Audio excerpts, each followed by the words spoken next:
So as you all make your way to the front entrance of the tower, which is now standing open with Zerachiel stepped aside and watching, you see the entrance landing of the bottom floor of this tower. And above you, the enormous height going up to where it is shattered and broken and part of it kind of rotating around the lower half.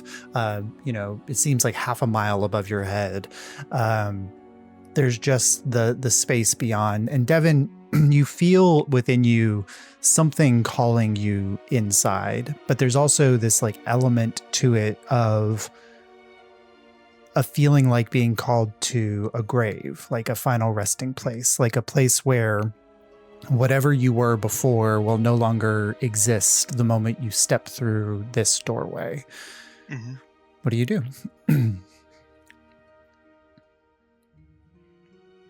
This is my life's goal, as short as it has been. So I stepped through the door. All right.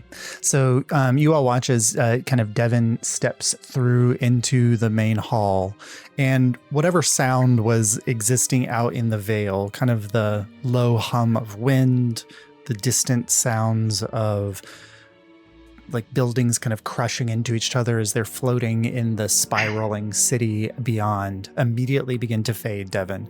And you all watch as this like light begins to kind of lift off of her, and the entire entrance hall seems to like activate her presence, and lights begin to flare up into existence around, and you can see everything here is made of the same very clean white marble. There's posterns that go up to a higher ceiling. There is at back a large staircase that seems to be curling up and around further up.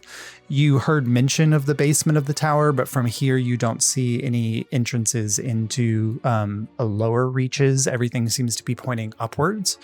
But within, immediately you're at the far end of this entrance circular foyer, there is a depiction mosaic that shows a massive tree that seems to be rising out of the continent of Illyria itself. It's like this weird depiction of the world of Illyria.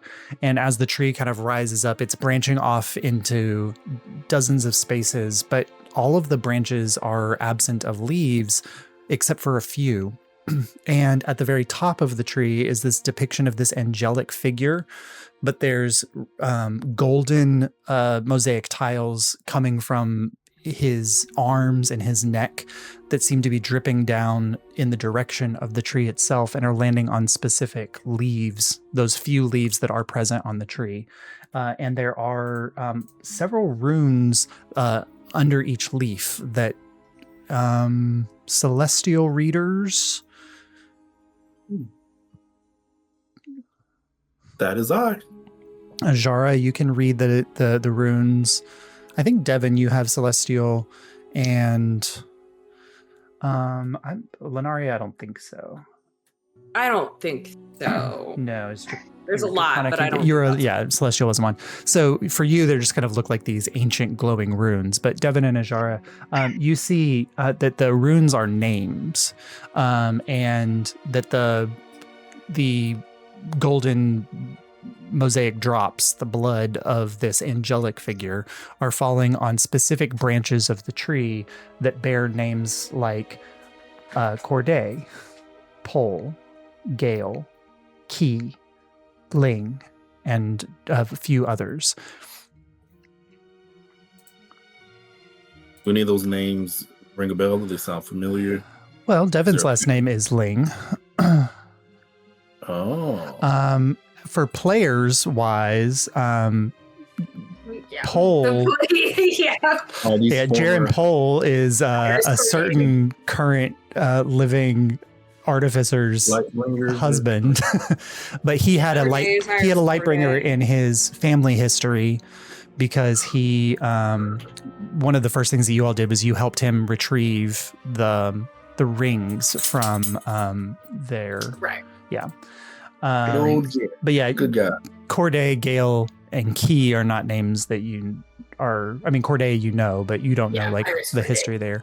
But Gale and Key, you're not super familiar with. But there's a handful of others, and you can tell that like this is like a depiction of the branching tree of the people of Illyria and the few chosen families where Metatron's blood has fallen to birth a Lightbringer. Mm.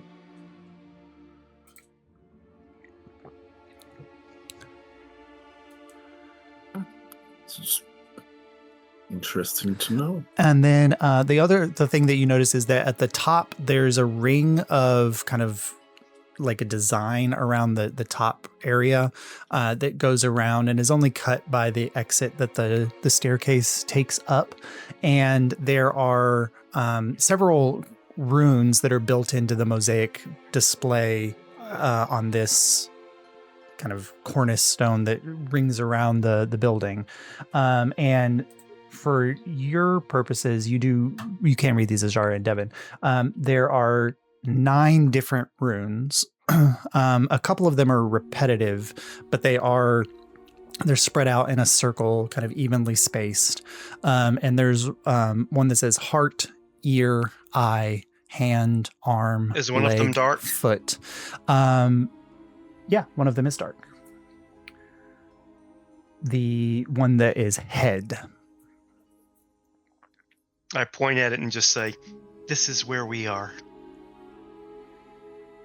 It's like a layout. Yeah, it's when Metatron was divided and made the 9 towers. This is the head tower. Mm-hmm. And it is, if you were to like stand in the center of this room, kind of where the 9 towers are located on the circular area around Illyria, the head one would be to the southwest of the center of the room. So that's kind of where you're located in space. And you can tell that like where that is dark, the mosaic tile around it has like begin to kind of darken as well. Like there's a spreading darkness from that head tower that is threatening to break the whole of the circle. Well, we certainly need to do something about that.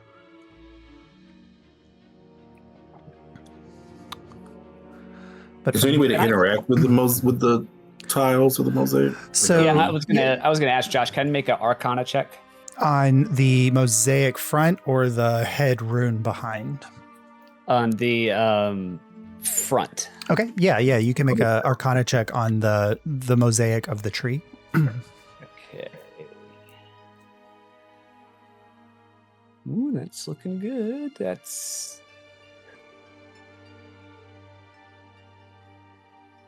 PDF I have is interesting.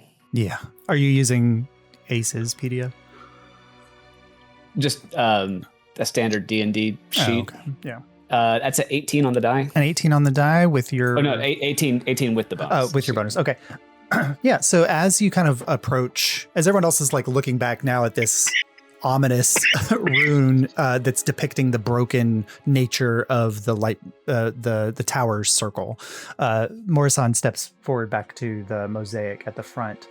And yeah, there is clearly something magical coming off of this that, but it's not the whole mosaic. Each of those little golden pieces are giving off some kind of magical essence, but there's a few of the dormant arms or branches of the tree that are also giving off a magical essence. The ones that have names are like locked in place.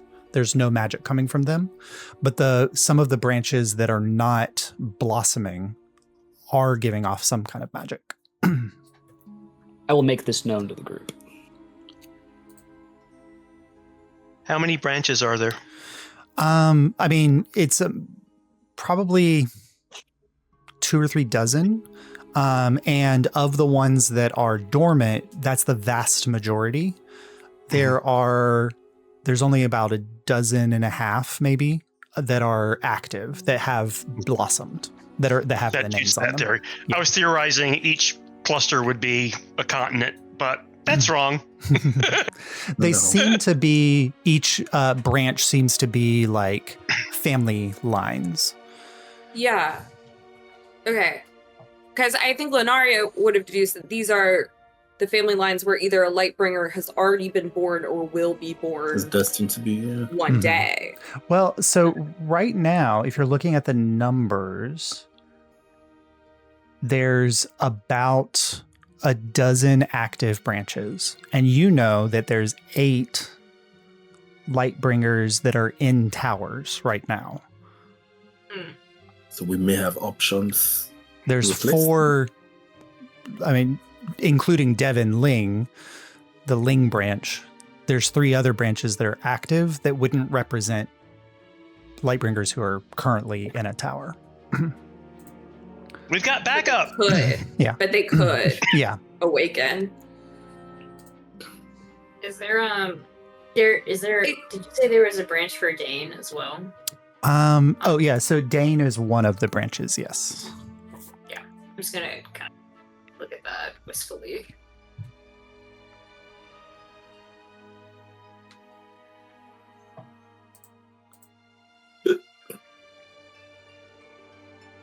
Makes me think if there's a way to call these other Lightbringers to action, maybe strengthen the barrier, keeping the veil. Yeah, Morrison, all you got from that Arcana is that the dormant branches are the ones that are giving off the magical essence. Mm-hmm. Not Go to ahead. come in behind and do the same thing. But Morrison shared it with But if everybody, I- so you could step in. Yeah, if I lock in on this specific not dormant or dormant branches. Yes. Can I try to Arcana check that and see if I can find out what kind of magic is coming off of them? Absolutely. Yeah. You can go ahead and give an Arcana check. I give you guidance. Yes. So you can add a D4 Thank to it. you. Freaky magic guidance. What do you do for guidance? What does this character do for guidance? Yeah, what does Morrison's guidance look like? What do you do? Nap a chicken's neck and then. No. It's like Essential oils. it's Patchouli! essential oils is really funny, but no, I think she just says, "Don't worry, sugar, you got this." It's southern. So Thanks. But strangely, it worked. Personally feel guided. That's a 36. You're so guided. Guided. And what was I am on- so and- guided. And what was on the guidance? I did roll a 4. I rolled a 4 on the There D4. we go. Yeah. So you must roll you roll like an 18 or a 19 on your Look, I rolled elderly Southern a woman 16. I believes- have a plus 16 and I Yeah. got Look, if Dolly Parton says I can do something, then Yeah, that's true. You can do all things through Dolly Parton who strengthens me. All right, so you.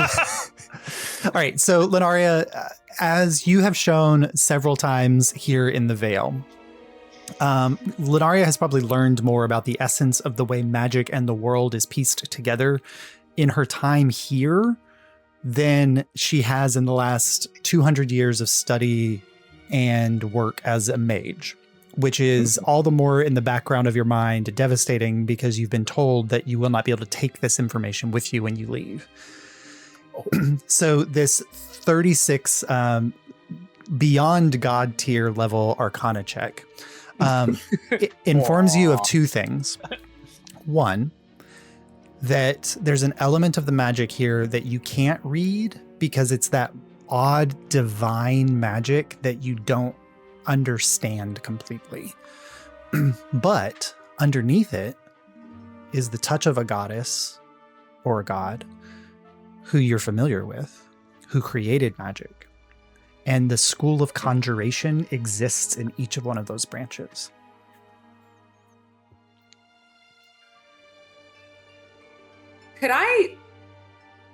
Do I get the feeling I could interact with this right now? Yeah. Okay. Well, What were the names again? So the ones Of the non-dorm of the some of the dormant one. I know so there's a lot. the dormant ones are non-named. There's no names on it's right. like there's the ones that are named. Yeah, so the ones that were named that you knew for certain: Ling, Corday, Pole, Gale, Key, Dane, and then 3 other names that are not at all ones that you guys as players would know. Okay. So can I interact with one of what could I do? What could I do? Like, what could I do with you? Extend I say, the looking at branches my can we big. extend the branches to cross them over to like? Do you think if I dispelled the magic on lines? one of them, I could just kill a Lightbringer right now? Anyway, sorry, No, I'm let's not gonna not. do that. I will walk over and put my hand on one of the branches without leaves. Okay. So you walk over to one of the branches with sorry, I keep saying key. Key is not one of the key is a one of the ones that can become non-dormant. Sorry. But the other ones there. You walk over and you put your hand on one of the dormant branches. And immediately, Lenaria, you're kind of keyed into the arcana here. And you see like the mosaic seems to come to life in a way. The gold line of those drippings from Metatron's outstretched arms, a new one kind of falls down and goes toward Devin is touching. And you see like where each of Devin's 4 fingers are kind of touching, or 5 fingers are touching out at the little mosaic gold appears under each one. And then Devin, when you kind of pull your hand away, there is a golden handprint of Devin touching here, that the blood of Metatron is recognizing Devin's presence. And you see a blossom or a little bud or flower appear on the dead branch or the dormant branch and slowly begin to blossom and grow. And mosaic names flip, and a branch that was not to have a Lightbringer, that was not to have somebody called eventually to be a Lightbringer, is activated, and the name Key appears under this branch. We could call as many potential Lightbringers as we want. Is that what we want to do? We know what a Lightbringer's fate is. And It's a fate to But help they won't all, keep the veil at bay. as long as they don't all manifest at once. It's just possibility. Yeah, this is activating the possibility that a Lightbringer would be in this family. Mm-hmm. they're always going to be called. And Ooh, Should Josh, I touch the other dress? For her own records, Morisande is going to write down the names of all the families. Sure, yeah. Mm-hmm. Should I touch all the branches? Oh yeah, you could just do that. I would. And then you'll look at it when you came out and be like, "What the fuck was this?" No. You think I should? That was touching a dormant branch, Devin, but you can touch other dormant branches, or you can try to touch one of the live branches. That's up to you. What is your apprehension? the worst thing that happened in my life is my sister touching it, maybe. So, we didn't ask to be touched by this. Yeah, and Alistair, what you notice is that the branch is still, the name is there. It's still flowered. But as Lenaria has witnessed, the magic of that branch is gone. Like it's already been poured into your family instead of into the possibility. Mm-hmm. Lightbringer is a blessing and a curse. Just be careful. And this is something from the gods. I don't know. It's my place to do it. The veil is a curse on us all. If there's a way that we can at least hold it back to give us time to fix it, But what be a happens if we burden. take all the magic out of the tree? It's a possibility. There's a reason why we're here. If we walk away, For me we're to sit on the willing to throne. live with the. We're willing to live with the possibility that we could doom the future. Generations who won't have a chance to fight this veil. Maybe we should go and see if there are more records or something somewhere that explain this. I mean, we will complete the circuit. Me and Devin. But we don't have to do it right now.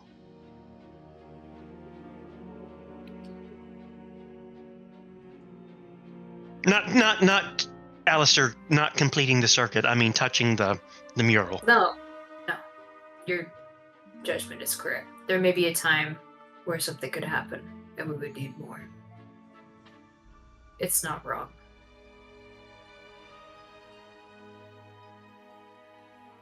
Let's explore the tower some more Mhm. and see if we find anything else. Yeah, so in this space, just the mural and just the runes denoting the different locations of the towers around. There's the spiral when we- staircase that goes up around. When we get into the area where the dark rune is, I will channel divinity and focus divine energy at it within 30 feet. Okay. So as you do that, there's this bright light that seems to fill the chamber. And HP. Lunaria, you are from Anarvir, and you remember the day when the continent was lifted a mile into the sky around, like, there was this moment where Bellinor's light was so bright that it shone across all of the continent and lifted the continent a mile high to separate it and create a bulwark from the imposing attacking potentials in all the directions. And that the city of Illyria itself, or the city of Anarvir itself, was then at that moment also ringed by this solid marble wall, massive and thick with watchtowers, that he had built a protective barrier around the capital city and then also the continent itself. The light, you realize here, the white marble that Devin is now giving off this bright glow, is the same white marble as the walls around the city. And the way in which Devin's light is hitting it is like fluorescing it. There's this like panoply of color that's playing across the wall, like the white light of Devin is being refracted into endless rainbows all around this chamber. And as it goes off and hits the rune finally lights up because it was dark. And as you're channeling Devin, your light into the rune, because it has gone dark, you all hear a sound as like rock scraping against rock somewhere in this chamber, slightly out of sight. As you're focusing your light onto this, Devin. Perception check? Well, so you have such a high passive perception, I don't think you'd need it. It seems to be coming from like, it's a circular chamber, but there's 4 post columns that are going up. You guys are towards the left-hand side right now. Kind of one of the columns seems to be hiding where that sound came from, Ajara, like off to the right-hand side of the room. And I point out that area, draw everyone's attention to that. And then I ready my bow. Do you move so that you can see to the opposite side? Like you can kind of flank around. So part of the floor has fallen away and there is downward descending staircase on that side of the chamber, opposite of the upward descending staircase on the left. The shifting of the floor to reveal this set of stairs? Yes, but only because the light is currently on the rune. Oh. You get the sense that this rune probably is lit up when the tower is active. The other runes are all lit up, which means there's a Lightbringer present within the tower.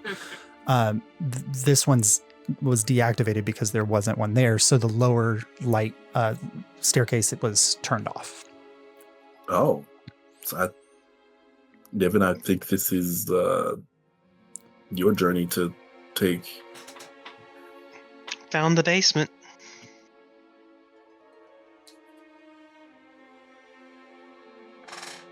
Should we go down or go up?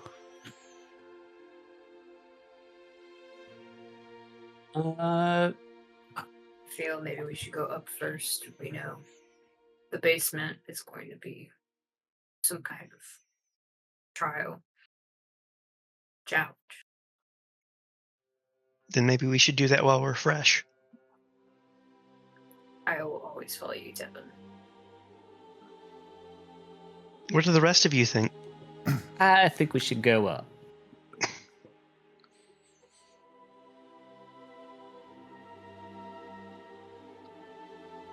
Up it is. Okay. So, Devin, I walk over and look down the stairs to see if I can see anything. The moment you stop focusing your light energy on the rune, you can see that like it stays lit up. But as Devin walks away, you all watch that like slowly, it's like ebbing. The light is fleeing from it. It's ebbing out. So you're not exactly sure how long it will take for all of the light that Devin poured into it to abandon, but it is slowly descending. You look down, Devin, and everything else in this tower is light and bright. Looking down into the chamber, seems to be descending into the rocks upon which this tower was built. And very quickly, the white marble flashiness fades away, and you just see like obsidian stone kind of catching light, maybe like volcanic rock in places.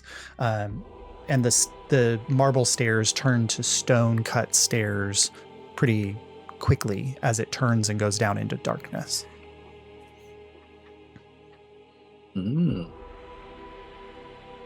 Tempting.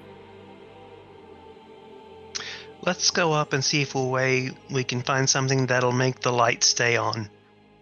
I was worried that something might come up behind us, but if the light's fading, that should close the door again. All right. So you all follow Devin over to the upward stairs. And these, the lights that were activated in this room when Devin stepped in, ring the upper staircase as it flows. And you walk up probably what would be the equivalent of like 4 or 5 stories before you see the first doorway entrance. And then the stairs continue to spiral upwards. And you can kind of see that like the walls of the interior walls of the tower are hiding your vision. It's not like the tower is open, that the tower is divided into rooms and things. And on the inside, there are doors that are going into rooms or chambers or something. And they seem to be doing that as you rise higher up. The first one, is just is labeled kitchens. Keep going. All right. You come across a second one, and this one is labeled bedroom. Keep going. You get to another one, which is labeled another bedroom higher up. And then all right. Yeah. I walk it back. They're not too cheap with this tower. Some Lightbringers Well, if I'm locked would into share the a chair bed. full time, Yeah. it's like a recliner. Yeah. I can sleep in it. I can prop my I feet think up. you're allowed to get. You can get up Hold and on. explore. Yeah. Yeah, you're allowed to get up off the chair. It's just right? once you You're sit in the locked chair, you're building. locked in the building. Yeah. Yeah. Yeah. So the second bedroom, a little bit further up. The next one further up is bathrooms. Take the bedroom that's farther. So the kitchens are farly distended down. And you get the impression that like somebody's gonna have to climb down there to cook and then come all the way back up. But then it is above the bathrooms that you get to a place where you can feel wind rushing down the staircase. Everything else has been very calm up until this point. But when you get up to the top, Devin, you get to a place where the entire building above you is ripped away. And as you climb up here, you can see that like you can look down on your right and the bathrooms the open chamber of the bathrooms is there. Beautiful, like marble tub, beautiful sinks, beautiful attendants or whatever. But the staircase ends here And there is the rest of the building is like rotating about 30 feet above your head, a little bit further up.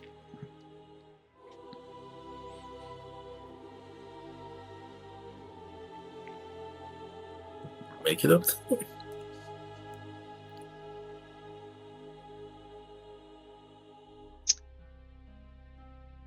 Fly up on the broom and take a look. All right. Yeah. Devin and Morris on the broom, kind of flying up. I do not wish to be held again. Once was truly enough.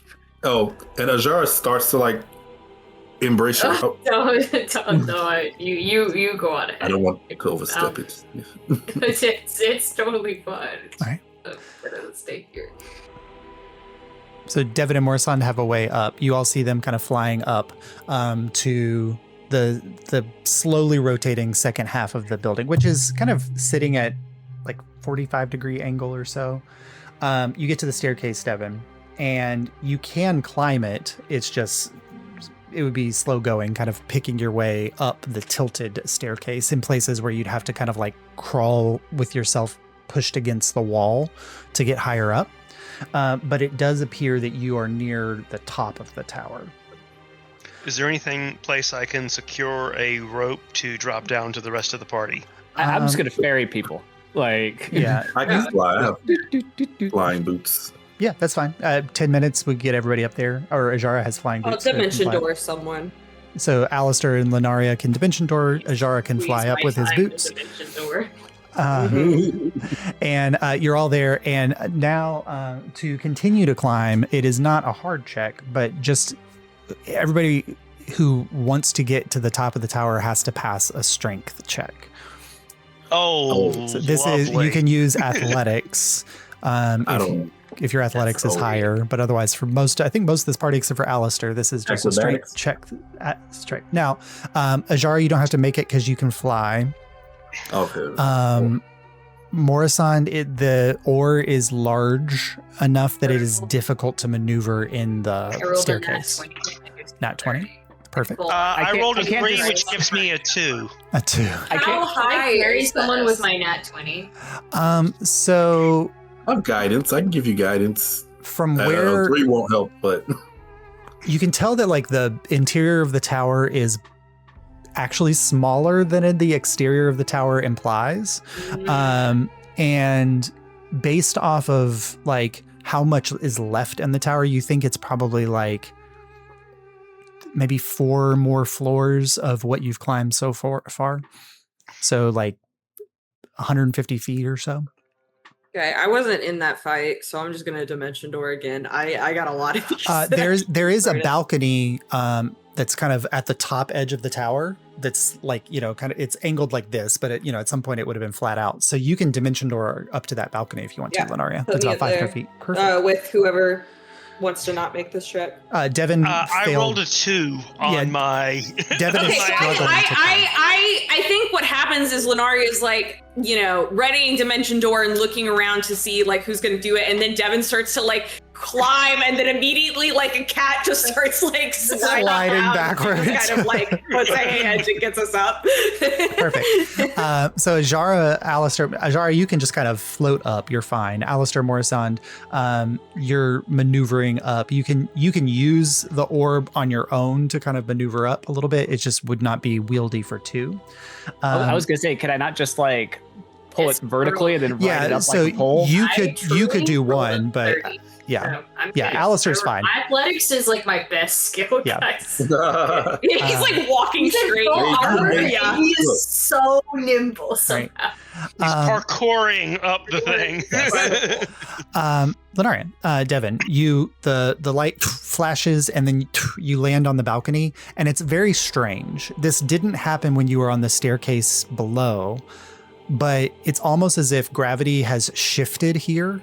And even though you can tell you're tilted with the tower, you're not struggling to stand here. That like this chamber is protected somewhat from the destruction that's wrought around it, and you are able to walk normally on this space.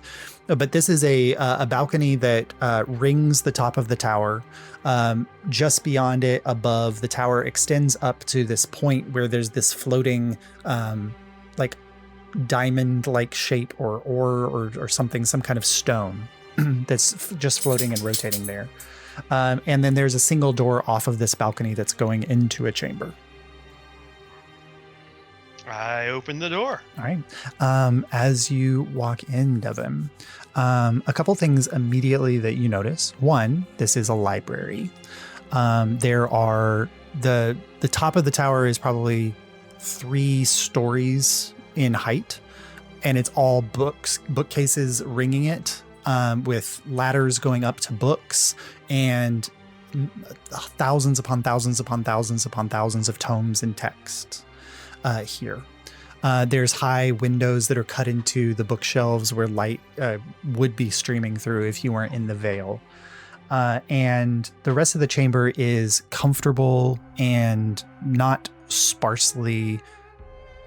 there's not a sparse amount of furniture here. There's comfortable couches and settees. There's a beautiful fireplace that currently doesn't have a fire in it that's surrounded by plush chairs.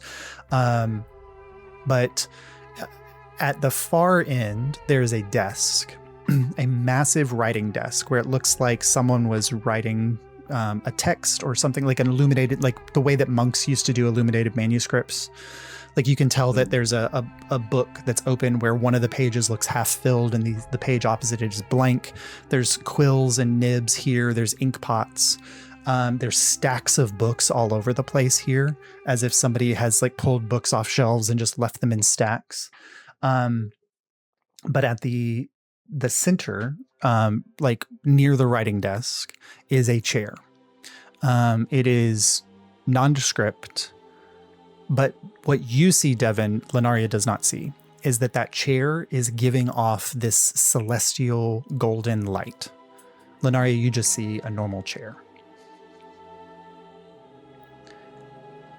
I wait for Alistair to get up there. Okay.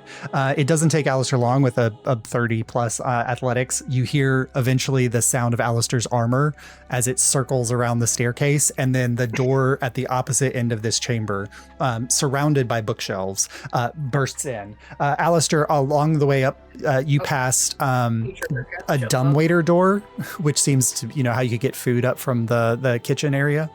And then you passed a second wash closet, and then you get up here and you hit the door and it opens for you. Alistair, what you don't know is that door was locked, but you touched it and you didn't even notice that it unlocked for you as you walked in. And so Devin, across the room you see Alistair barge in, and then followed a moment later by Ajara and Morrisand.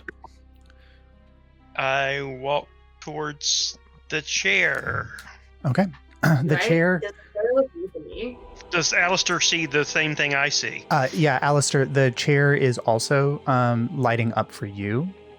But the thing that lights up the most for Alistair that wasn't lighting up for Devin is there is a space. There is an armor stand, like at the far end corner of the library, and you can tell that like it would fit the armor that was given to you as a guardian. It would fit perfectly on this armor stand, and it is lit up in the same way, and there's a space for your swords.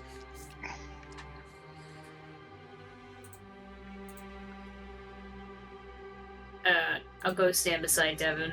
Okay. Do you all approach? Yeah. I'm going to look at some of the books on the shelves. Absolutely. Go ahead, Morrison. Roll a investigation check. Lenaria, if you want to check out the books, you can as well. Yes. Ajara, what you looking at? I like books. Sure. Okay. Yeah, you three can make investigation checks. As Devin and Alistair. I want to check out the desk. Okay. So as you approach the chair, the first thing you notice that you couldn't see from just walking across the floor is that the floor is like very comfortably carpeted. Like this is a carpet that you could walk on barefoot and be completely comfortable. That the carpet directly under the chair there is a ring of wine dark red that circles the chair, which you can tell is dried blood. The chair itself, the back of the chair has a wound in it, as if a sword was stabbed through the back of the chair. The chair itself has no blood on it. As if, like many magic items, it is immune to being desiccated or, by dirt or fluids or whatever. You can tell that the chair can be moved because it probably, based on the layout of the room, it was probably somewhere else in the room, maybe in the more central location. Whoever, Mikola, at some point had moved this chair so it was over by the desk, the writing desk.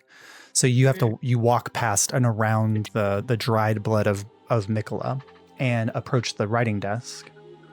And you see there's a few books that are kind of stacked up off to the side, and all of them have the name Mikola Pole as the author.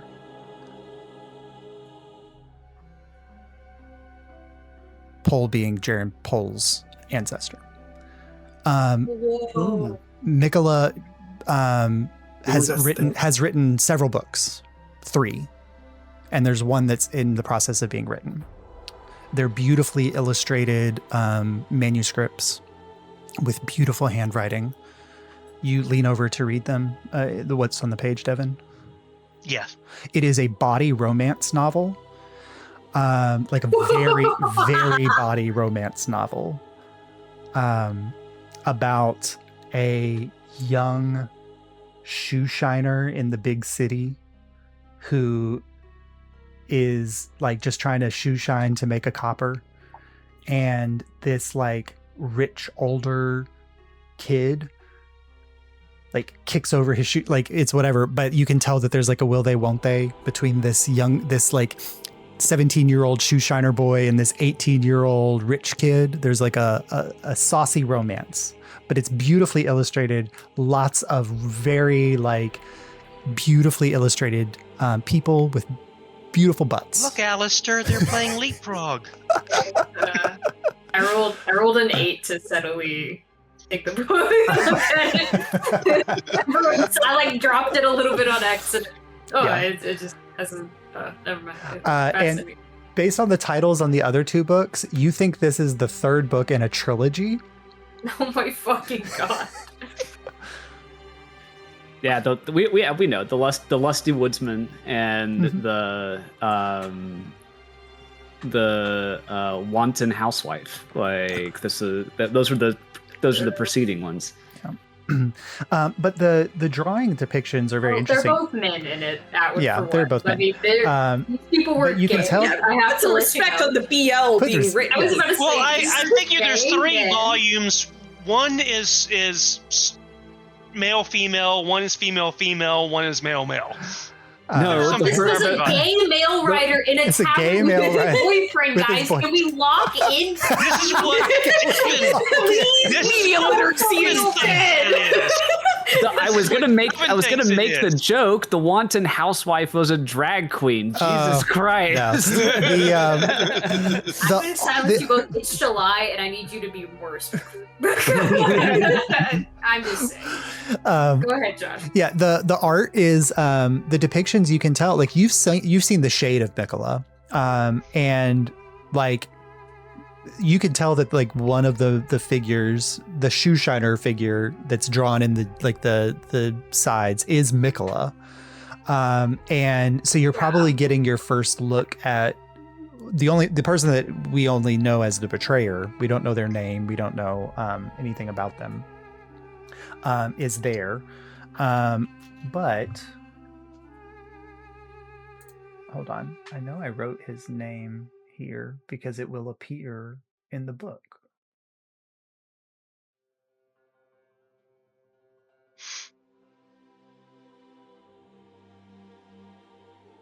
You'd think I would have put it with my notes on Mikola, but I didn't.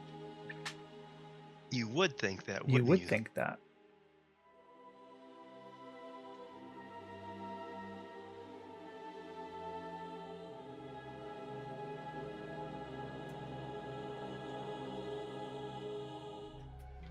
I rolled a 16. What other books do I find?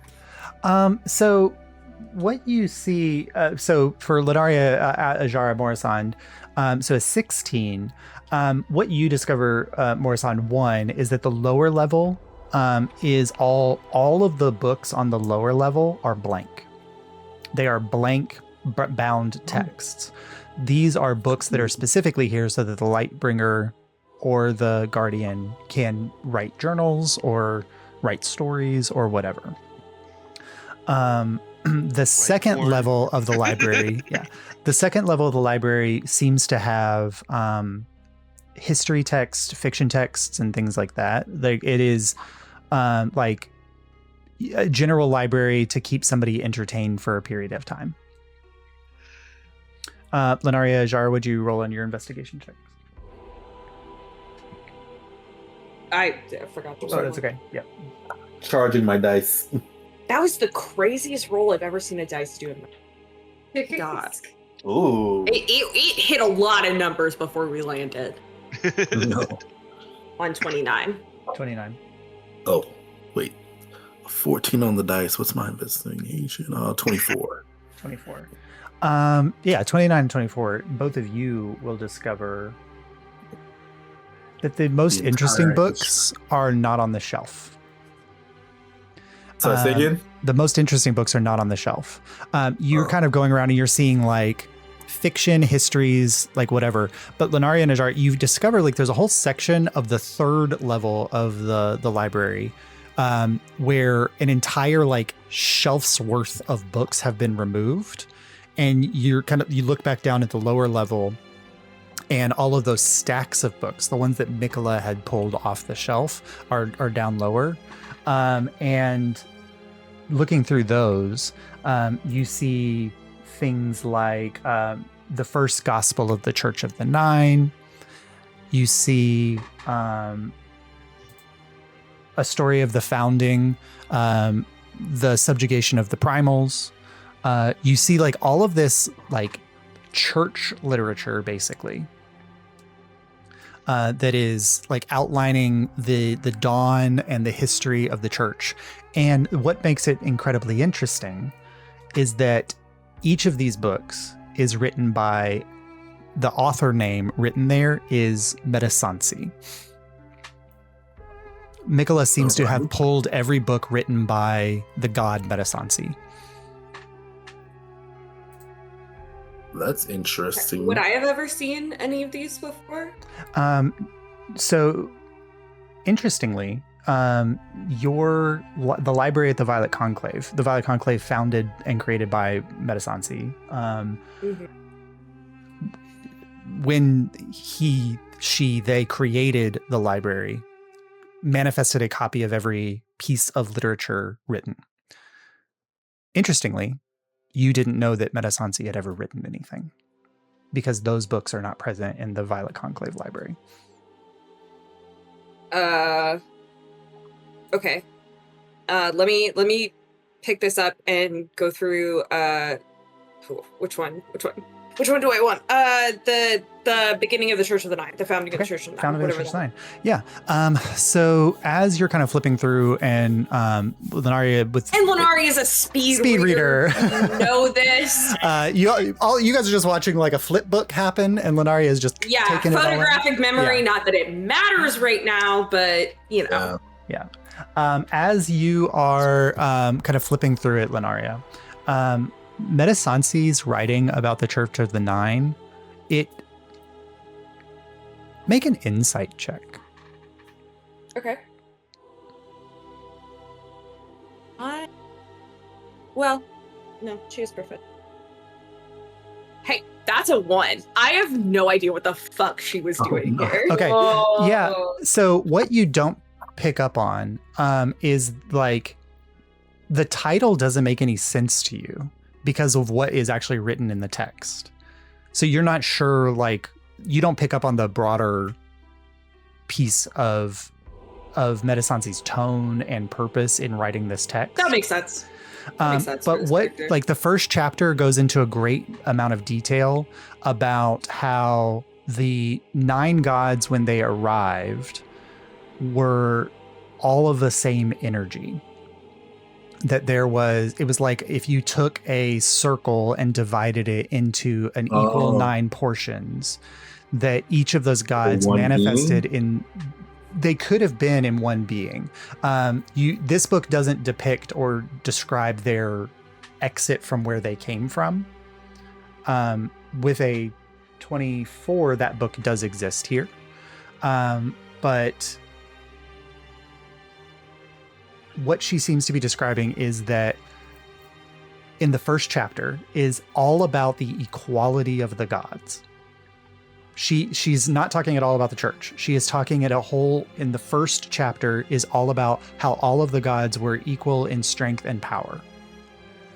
The second chapter is all about how Bellinor built a temple and Bellinor established a hierarchy of worshippers.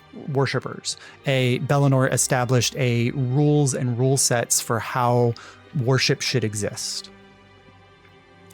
The third chapter is all about the construction of apses within the temples to represent the other 8 gods. So what you seem to be reading is a kind of a geography, a biography of the gods, and then a depiction of the founding and order of the church, and then a description of the additions that were made to the original temple to honor all 9 gods. Now, this was a monotheistic religion at first. Lunaria is missing out on the tone. But I think I think Jace could realize the tone's probably a little like, he sucked. A little snarky about Bellinor. But Lunaria is missing out on the tone. But it's just interesting, like this book specifically there. But the other, like the subjugation of the primals, and then there was a book that seemed to be implying about the origins of the gods in more detail. It's called the Titan Maki.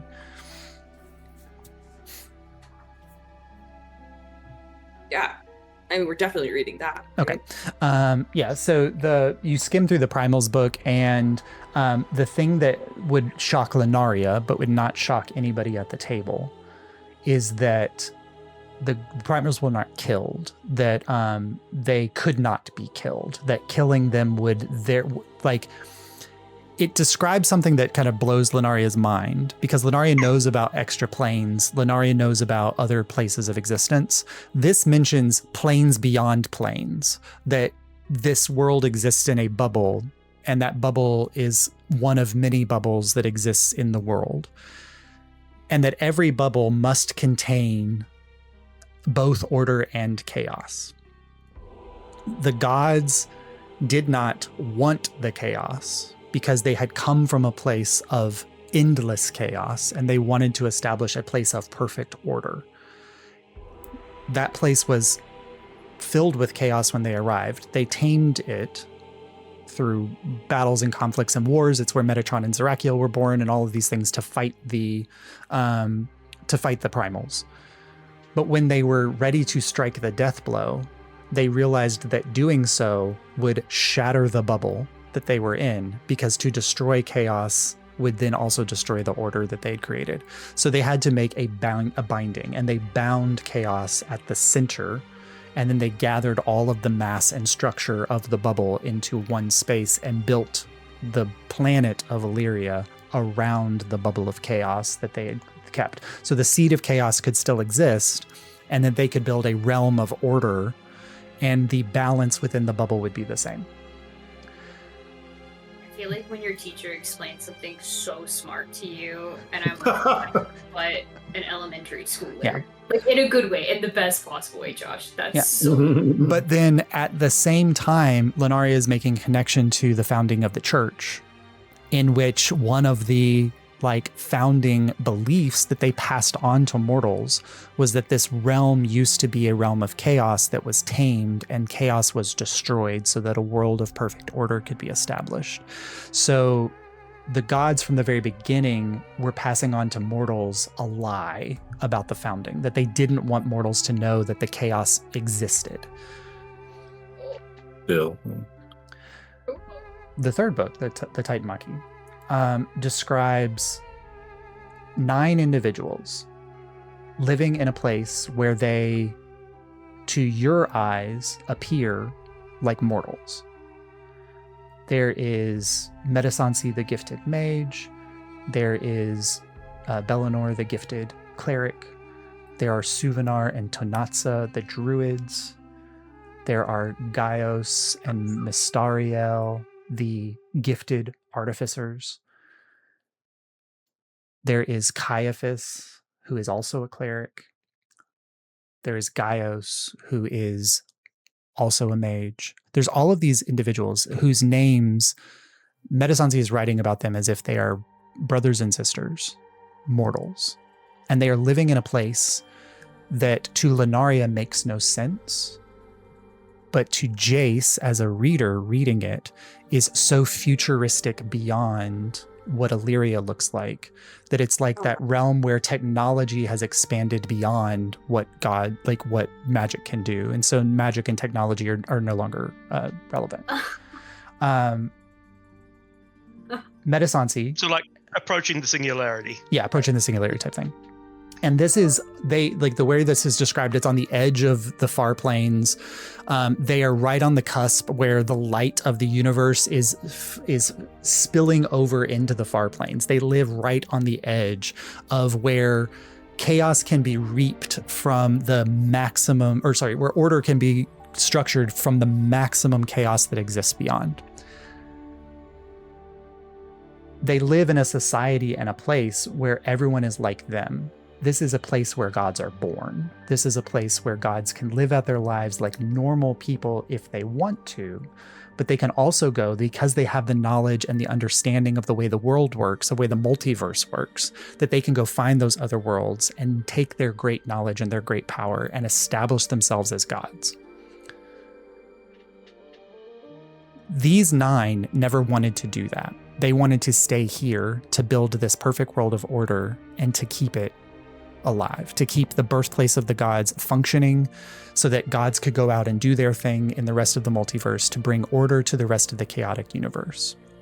But one day, a comet burst through the bubble of their space and landed on their planet. And several of the other godkin that lived on this planet began to spread a message of unity, of purpose,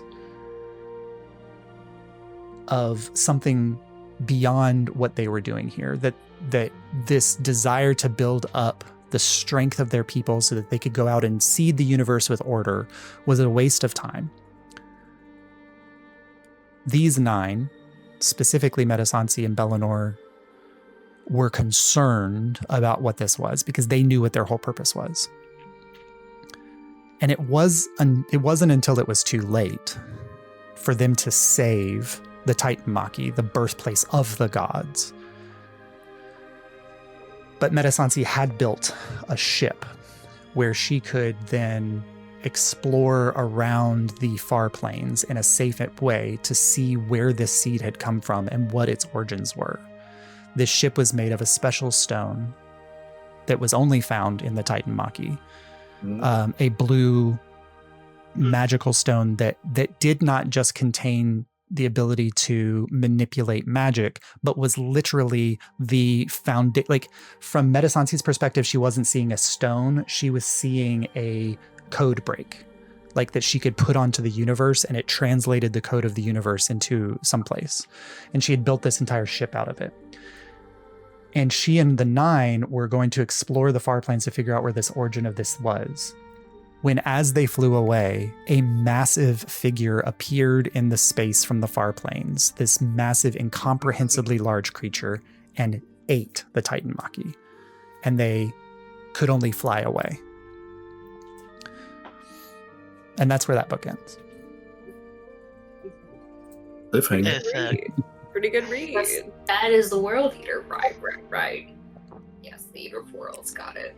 So it is what we were thinking in the Railer campaign, where the star speakers and these aliens, they are calling the World Eater. They seem to be like harbingers, or like just like with any other gods, like you have to build up a certain amount of belief or a certain amount of like to tilt the scales for a summoning to take place. So they're place. going where these gods went. They're following them to the planets that they took over or created or whatever. Yeah. They infest it, and then the World Eater comes and said, Pac-Man. Mm-hmm. Pac-Man. Pretty fucked up, Josh. You're welcome. You're right. So I could have a shaving of your mind implanted in my stupid himbo brain. I'm now going, why didn't we follow this thread in season 1? Well, you guys didn't interact with the Star Speaker thread. It just wasn't a thing. We burned their tent down. You did. Well, but then you didn't follow them. Think about what would have. But think about, I mean, if we hadn't dealt with that, then we'd been dealing with God Armon. You know what I mean? Like, it would have... Yeah. Okay, fair enough. Things would have been equally bad. And we got rid of the veil this way. Exactly. Yeah. So that...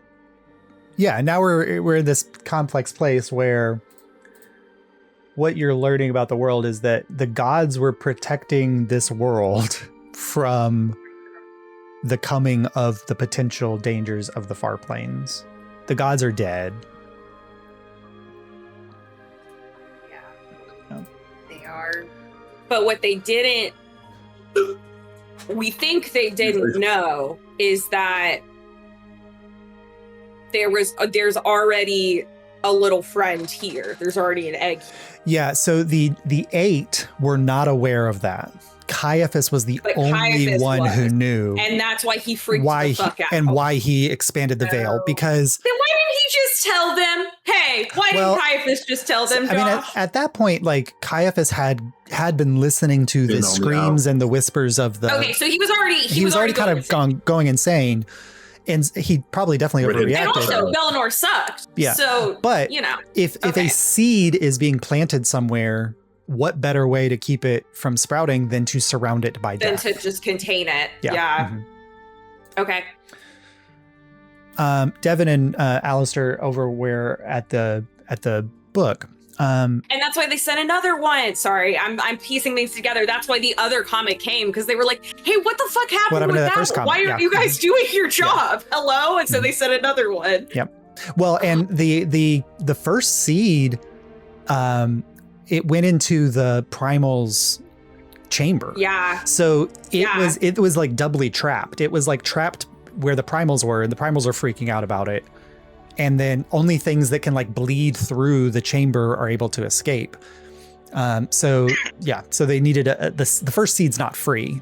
If the Primals are freed, then the first seed would also be free. Mm. And that's what those little fucks are up to. Yeah, whether or not, That's what Team Chaos is up to. You have Team Chaos trying to free the Primals. Whether or not they know what's happening with the seed or not, you don't know, but they are trying to free the Primals. My God. This is me going, I realize that all of these things seem like disparate threads throughout the first half of campaign 2, but literally they're all the same thread. Yeah. All right. What are the odds? Devin and Alistair, the only other thing that you see over here is the chair. And Devin, you know this is the chair. Josh, is there anything like... I'm trying to glean anything about the betrayer here, even if I have to go through this horny novel set. No. As far as getting her mind blown on the other side. I'm reading it for research. Yeah, you don't... I'm willing to listen to you to try to figure out something about this person. It's very clear that the betrayer did not write anything. Mikola seems to be the only one who has put his name on anything. He was the writer of the two. There are depictions of the betrayer. He seems to be a tan of skin, reddish brown hair, seems to have had a kind of a beard where the front half did that thing sometimes where somebody even with a dark beard has like red in their chin, blue eyes, drawn very lovingly by Mikola in all of the art that he drew of them. You get the sense that the character in the fictional trash novel is probably based on him, but neither character is named like Mikola, so you don't think that like he didn't put his real name there. Sure. You can make an investigation check. That's what I want to do. Mm-hmm. Stuff. Ooh, I rolled really well. I rolled investigation. Is that intellect or is that wisdom? That is intelligence. Oh no, investigation is wisdom. No, it's intelligence because perception is wisdom. It's intelligent. Mm-hmm. 18. Yeah. So you don't discover anything in like the desk, like on the desktop. You're kind of looking around. And you realize that like there's the one door that goes out to the balcony on this side. There's also an opposing door on the other side that goes out to another balcony. And you're kind of exploring around and you look out on the balcony and you see just dozens upon dozens upon dozens of potted plants. Beautiful flowers growing, herbs, like vegetables. There's a lemon tree. This is all very well, like this whole balcony has been turned into an open air, basic like atrium type, greenhouse type effect. And you kind of are looking out there and there is a small little chair out on the balcony with a small little side table that's covered in potting soil and tools. But underneath it on the floor is like a bound leather journal. Oh, yes. Thank you. Yeah. So you go out and you pick that up. And when you unwrap it, I need you to make a charisma saving throw. Mm. Okay. This is not a negative effect. It is just a can you overcome something effect. I rolled charisma. I rolled 16. 16. That's enough. As you go to unroll it, as you're looking at it, the first page is blank. But as you kind of are staring at it, there's something that overpowers the magic here. And you see that there's a name scratched into the front page. And as you're flipping through the rest of this, it just seems to be like the journal of this individual, as well as a depiction of like growth cycles of plants and how the best like grow certain plants. Like it's a mixture between a personal like ramblings of thought and then also how to manage this balcony. And I know the name is here. Did I put it up here? I've been searching for it for this. You're like, what is this man's name? What is this man's name? We don't know. You can literally make it up, Joe. Hey, there's definitely been sessions where I've been like, I think there's like at least 2 sessions, like one from campaign 1 and from campaign 2, and it was for Vigil's Disguise, where like the whole episode I was like, what the fuck was this character's name? Like searching the whole time, being like, oh my god. Whatever you say is gonna be canon, Josh. Yeah. There's been no references to it anywhere else. Okay. Well, it's because the last name did matter. So Okay. what you don't get a last name. We'll save it there, and then that way it'll be a thing. That I will fill in for you guys later. No, I want to know. I know. I have to find it because the last name. Don't do that to him. So the first name that. Okay, hold on. I'm gonna do one little last. Maybe I did it like that. I'm sorry. I brushed pressured you. You don't have No, to no, like no. it. I mean, we need to know I it told you. eventually, but My Kill You notes, can just post it Obsessed over it. afterwards. You can just post it afterwards when you find because it. it's Mikola Pole, because it's Jiren's ancestor. But then what was Braytag's name? Okay, well, first name's Braytag. I will find the the last name. brave GM Control F. Of it all. Sounds like an alien from Star Trek. Braytag. Okay. Tag? How'd you Oh spell no, it? SG1. Stargate. Stargate. Yes. Stargate SG1. Braytag. Master It's Braytag. oh, it is. That is a subconscious application. BRETAIG. Braytag. But anyway, this is Braytag, and what you get in here is just kind of flipping through it, Alistair. The opening little bit of this journal seems to be like he started this journal when they took up this space as Lightbringer and Guardian here in the tower. And what I don't think Mikola is often called the first Lightbringer in the sense that he was the first Lightbringer to die. But what you didn't know is that Mikola was literally the first Lightbringer. Literally the one who was the kind of architecture that the entire structure of Lightbringers was built around. And Braytag was like Mikola's lover, but wasn't super serious about the relationship. But then when when Mikola was like, came to a date one time and was like, hey, Bellinor came to me and this is a thing that's happening. Like, it's kind of like the the Joseph and Mary thing, like Mary being like, yeah, I'm pregnant. And it was God. Like, you got to trust it, Joseph. So like, so Mikola comes to Braytag and tells him this. And there's a lot of Braytag, like kind of reflecting on this choice of, I made a decision to do something because it felt like it was the right choice. But there's an element of what he's writing that's like, yes, I love Mikola, but I think that I was tricked. That that when Mikola was telling me this, there was something else in his words. He was not speaking magic, but something was speaking magic through him, that he needed a guardian.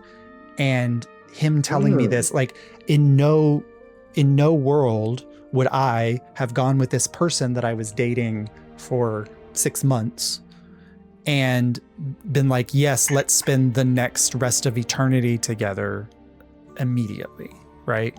So he's beginning to question like how this happened. He's not regretting being with Mikola, and he spends long sections of this journal talking about how he wants to grow this beautiful garden for Mikola because Mikola loves flowers, and he also loves fresh vegetables, and he wants to give him a tomato sandwich. Like, there's all these things he's doing this, but there's all the elements of like feeling like the gods in some way tricked him to do this thing, because they needed him to do it of his own free will.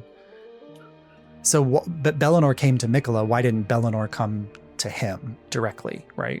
He came through Mikola. So there's like this question.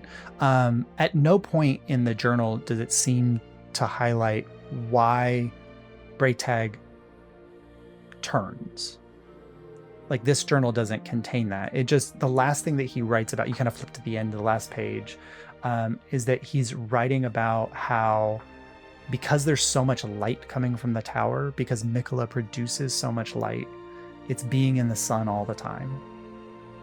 And the last words that are written in the journal are, makes you miss the moon sometimes, doesn't it?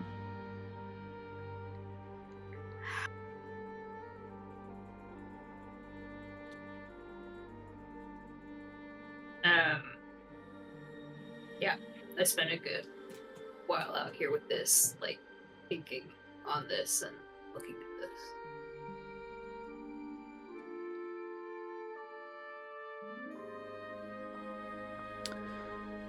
Devin, what are you doing? I am debating this entire time of whether I move the chair or not. While they're reading No. and Alistair's there's going to be a moment where we have to sit and everyone will be gathered together, but while they're doing their own things, it's this moral dilemma of, do I move the chair or not? High stakes. High stakes. Yeah. Yeah. And you know that like the agreement is sitting in, like, the moment you sit in the chair, the binding will take effect.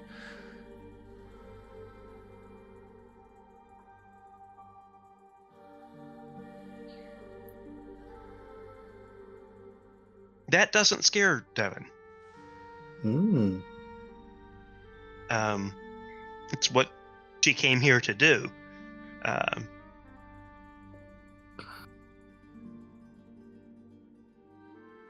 But it's doing it at the right time. Mm-hmm. And I think eventually she decides and moves the chair out from behind the table after closing out the gay porn. Yeah. And we'll go get a blank book and put it down on the desk, and then we'll move the chair behind the desk.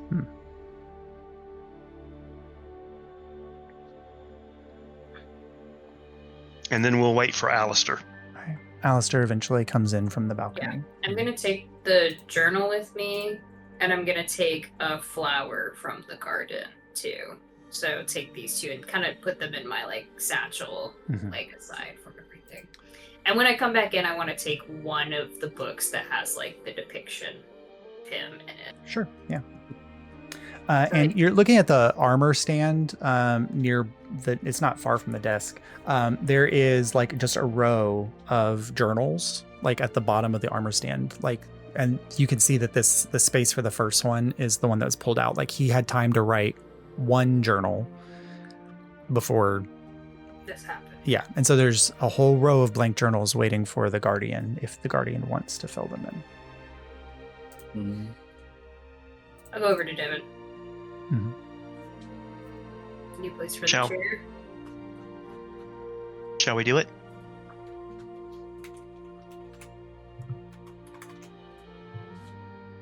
I am devoted to our cause, as ever, to protect. Hang on, let me text Josh Oh. one little thing.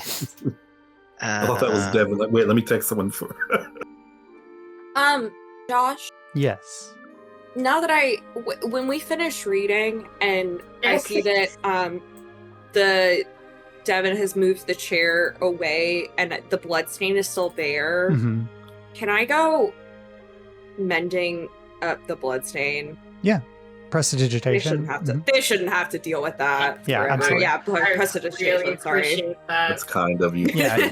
That's going to be so stuck in the tile, so I really appreciate the message. No. So you go to clean the blood of the first Lightbringer.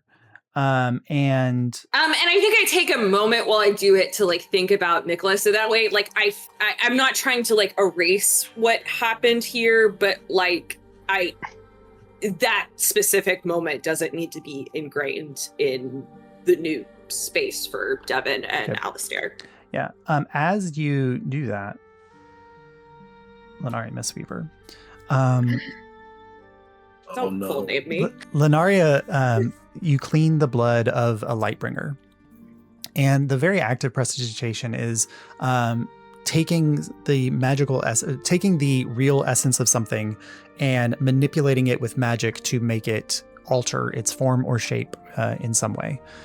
You do this all the time. A dirt on my cloak, prestidigitation, the dirt transforms in form and vanishes in some way. It becomes air and evaporates or whatever. You go to do this to the blood, and the parts of the blood that are Mikola pulls does what it does anytime prestidigitation is cast on a bloodstain. Gone. Floating out of the carpet is gold liquefied. Whoa. As the part that you cannot prestidigitate away is the blood of Metatron. Whoa, what the fuck? What? Collect some of that. Do you guys remember when I almost tried to summon the fucking demon with Lucky's blood? How bad would that have been? Yeah. That would have been so bad. So bad. Or the devil. It was the devil, but So incredibly bad. Josh, that would have been like I would have superpowered him, right? Mhm. I was so scared when you were doing that. The entire time you were doing that. I don't know what possessed me. I was really in a mood that session. Oh, I'm so freaking dumb. Braytag's last name is Rylus. Sorry. Oh my fucking god, Fuck Josh! you. What are you talking about? No, it's not. Yeah. Josh, when I get you, Josh. No. When I get you, Josh Bailey. I had to go through another document and I was like, where the fuck did I write his name? There it is. Yeah. So who is that? Well, can we ask, like, real Victor Rylus? How was he related to that Lightbringer? Real Victor Rylus was a real person.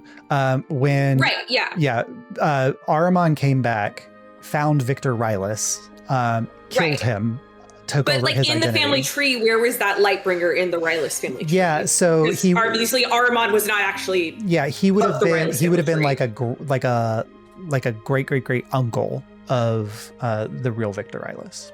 And was he dead by the time the? So no, that I mean happened? you guys killed the betrayer. The ticket takers killed the betrayer. Mm-hmm. So Braytag Rylus was born, 250 whatever years ago, but he was killed by the ticket takers at the rise of Caiaphas. Yeah. Right. But at that point, his mind had been so lost, he probably didn't even realize he was still a Rylus. That's crazy. Mm-hmm. Did Ahriman know? Evil just Did Ahriman know? This is does Jace want to make a history check? All right. With Jace's I'll make a modifier, history check which is for a plus, Ahriman. which is a +6. Yeah, Jace. I get a +6. Yeah. That's so nice. I agree. Josh, the compliment you have given me today is that you associate me with Florence Pugh and that you think my history is a +6. That is so nice. I'm going to be writing this high for a month. I think my history maybe is a +1. Wait, a 22. I rolled a 6. Yes. Ahriman not only knew Braytag Rylus. That's his son? Ahriman is the son of Sumat, who is one of the Empyrean dragons. Ahriman was present at the first Guardian's ceremony where the Guardian and the Lightbringer were made. And when Ahriman was lost to the Veil, he specifically sought out Braytag Rylus because he knew that Nicola had died, but he knew that Braytag hadn't died.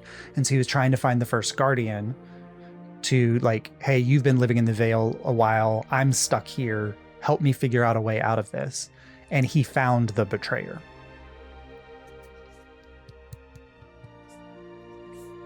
And that's when he broke bad. Mm-hmm. Jesus Christ. Actually, no, Jesus. This is crazy beyond that. Oh my it's god. something else entirely. No wonder he was like, I'm going to destroy the Rylus line when he came out. No wonder. He had beef with that fucking family. Mm-hmm. Oh. Yeah. That's a little lore that, I don't know how that would have been uncovered in the first. You guys would have had to uncover some of the first Lightbringers backstory stuff for that to have popped Well, we up. never we didn't really go into the Veil proper. Yeah. We just skirted that the whole time. There would have been an opportunity. If you had gone into the Veil, some of this probably would have come out then, but you guys had bigger fish to fry. Mm-hmm. My mind is so blown this whole stuff.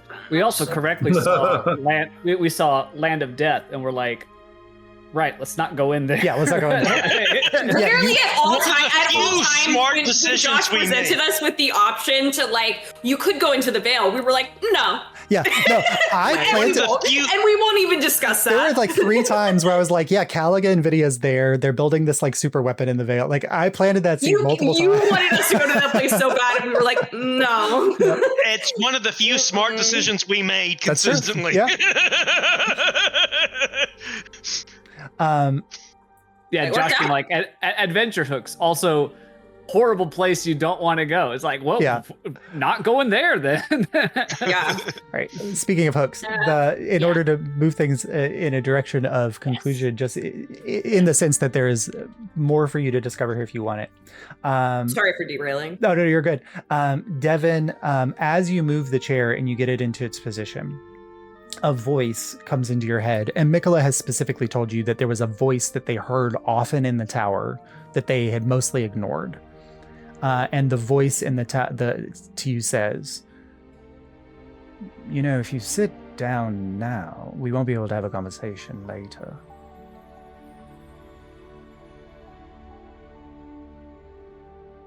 The basement. Who are you? I'm in the basement. Go to the basement. I put it to the group. Scary voice is talking in my head saying that if I sit down, he has a warm voice. Devin's like 19. Yeah. and is an innocent in the both best and worst sense of the word. Scary voice in my head that says if I sit down we can't talk, that they're in the basement. I think it might be wise for us to talk to him. There's So what- unfinished business in this tower.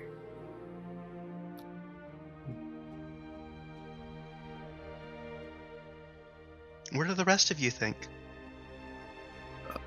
I'm inclined to agree. We don't want to lock you in here with a disembodied voice. Could be unfriendly. Morrisand opens the door to go down to the basement. Okay. Yeah. You all eventually make your way back down to the entrance foyer. The light sigil is about half burnt out at this point, Devin. I will burn a second channel divinity to charge it back full. So that gives you a sense that it probably stays up for a couple hours, because you guys have probably been about an hour since you were here. And Can I gather everyone up before we go down in there? Sure. I I'm kind of at the door front, and I turn to all of you, and I regard you. He might try to say something to get at me, or he might have some kind of influence over me. I need all of you to watch me carefully and make sure. I don't know fully what influenced him the first time. So, let's be cautious. I put my hand on Alistair and go, I believe in you. Guidance for when you need it. Got for the next 10 minutes. All right. As you all descend down, go ahead, Lenore. Isn't there? I'm sorry, I keep doing that. Isn't there a wizard spell where you can buff someone and it's like, they can't be charmed or something for the next it is, X amount of time? Mind Fortress? No. Mind Blank? Is that what it's called? Still. That's immune to psychic damage, but I think it also does... There's something, right? I'm not making this up. I've made up other spells, but there's something. Mind Blank is the one that... It is immune to the charm condition, and also... Oh, sorry, just protection from evil and good is what I wanted. Sorry. That is probably... Mind Blank is an 8th level spell. You don't have your 8th level anymore. But also, I just want protection from evil and good. You're dealing with a celestial, so that is, yeah. Yeah, and that is can't be possessed or gain the charm or frighten conditions. And protected against aberration, celestials, elementals, fae-fiend, undead. Perfect. Awesome. I will use the Rod of Alertness to cast Detect Good and Evil. Detect Good and Evil. Good. So as you step down onto the stone, so you're leaving the marble behind and you step down onto the stone, immediately the temperature drops a little bit, not 20 degrees. We're not talking ghost territory, 5 or 6 degrees. And you descend down into darkness. Devin, if you want to cast light, you're giving off a little light in the tower anyway, but it's just dim light. If you want to use light, you can. Yeah. And so, like, kind of lighting up the chamber. As you descend, if the upper tower is all luminescent white marble, the basement of the tower is all light absorbing obsidian. And the light leaving from Devon is illuminating the space, but it's kind of like being in a massive warehouse that has no light and you light a torch. Like, you are all lit in a space of intense, impermeable darkness. And you can see perfectly, and you can see the steps in front of you, but they just descend down out of sight. You walk down for about 10 or 15 minutes, and you finally hit the base. And you are at a door frame, and the door frame has 9 runes on it. And you recognize the runes as the same ones from the circular description up above. So you have heart, ear, eye, hand, arm, leg, foot, head. And they're kind of arching around this door frame at the center. What do you do, Devin? Are they lit up? No, they're all dark. I'll burn my last channel divinity to put it into head. Head, perfect. As you do that, head lights, and then there's a seam of light that appears at the center of the door, and the door swings open. And you all find yourself in a chamber that is not made of obsidian. It is a kind of jagged but mostly circular chamber with a mostly flat floor of a crystalline blue stone. Lunaria, you've heard of this stone before, but in only passing. You know, like, at this point, it is not a stone that has a name in an Illyria, because it's been found in so few fragments that it is like people are dissecting right now whether it's diamond or something else, like its properties are being explored. But in a future periods and times, we will know that this is Zephrysite. And in future periods and times, we will know that this stone was not native to Illyria, but is in fact brought here because it was once a ship that was crafted by gods. And at the heart of this chamber, you see a head floating in the center of the chamber. It has one eye, the other eye closed. It has one ear, but it is just floating there. And is it a real head or hologram of head? It is a massive head. Like, if this head was on a person, the person would be like 20 feet tall. But it is a real head. And you kind of recognize, just based on like the art and that you've seen, that this is the head of Metatron. And he kind of looks out, and his eye blinks, and he looks in your direction. The number of times I've told a Lightbringer to come see me, and you're the first one that does it. Welcome. Hello. Can you tell me what my name is? Metatron? The moment you say Metatron, his eye flashes white, and he begins to glow. And then he finally kind of like settles. When they take all the parts of you, there are some things that you forget.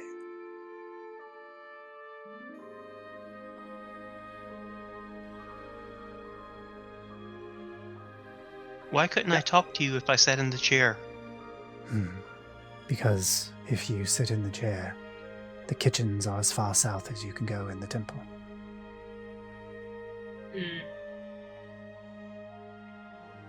Oh, that's no fun. Your guardian could absolutely come see me, but the last one didn't. Probably would have been better off if he had. Will you be able to talk to me up there? Yes. Anytime you're near the chair, I can communicate with you. Okay. And I can make sure you are able to speak with the other Lightbringers. I think they have a book club going right now. That's nice. Well, you are signing up for eternal aloneness. Will Alistair be able to come visit you? If Alistair wants to. speaking of Alistair, I look Josh, up at the I would like giant head like, okay. Yeah, go ahead, Marcin. I am watching Alistair like a hawk. The interesting magic that Morrison has, which is a weird mixture of divine and arcane. You can tell that there is some kind of magnetic magic that comes off of Metatron, but it is currently being blocked by a spell that Lenaria Mistweaver has cast. Okay. Thank goodness. And is it Is it affecting anyone else? No, it seems like it is the arcane part, or it is purely divine, and it is purely affecting those who possess an element of Metatron's gift, which is either the blood of Metatron or the binding with somebody with the blood. Okay, I don't let my guard down. Mm-hmm. He kind of looks to each of you. An interesting group that you've brought. I realize that it was quite dangerous, Alistair, the last 2 times that you've come. Yes, it was. How unfortunate for you, Miss Mistweaver, that you've learned the secrets of the universe and you won't be taking them with you.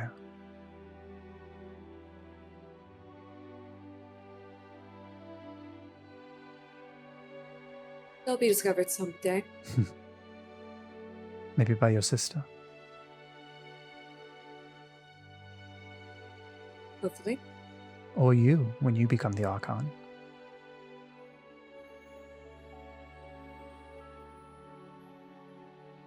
And Obioye, your great-grandson who rips souls from the world and give them a new beginning.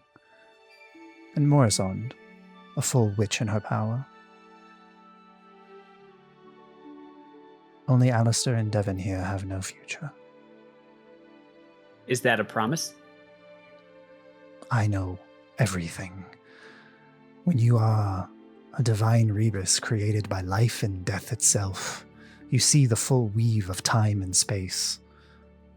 And yet I sit in a tower where I am trapped with a Lightbringer and a Guardian who are the same.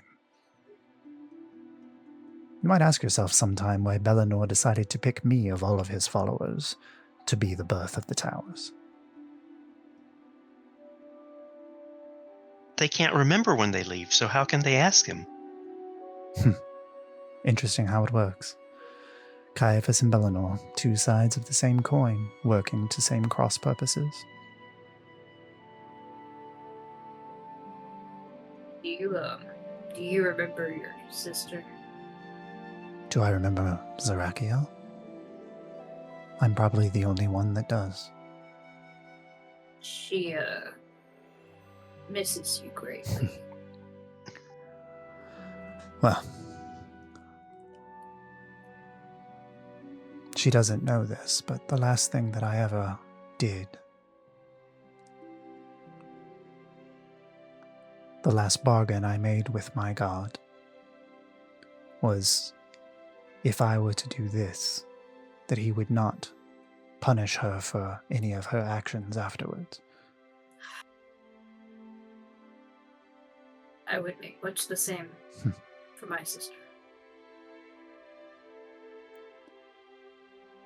But being here in the Vale, I think there's something that Caiaphas is not aware of, and there's nothing I can do about it. Is there something we can do about it? Unfortunately, no. You are here. Your guardian in as well. You can leave. You haven't sat in the chair yet. Well, I mean, there's other people here. When I say we, maybe they. Can memory escape death? Perhaps. But there's no guarantee of when it will be recalled. Wait. Lady Mistweaver. Do you have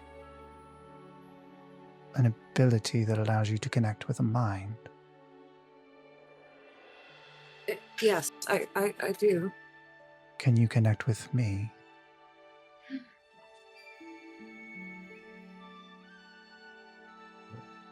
Okay. I'll do telekinesis. Perfect. Um, As you do, there's this link that connects Lenaria with Metatron.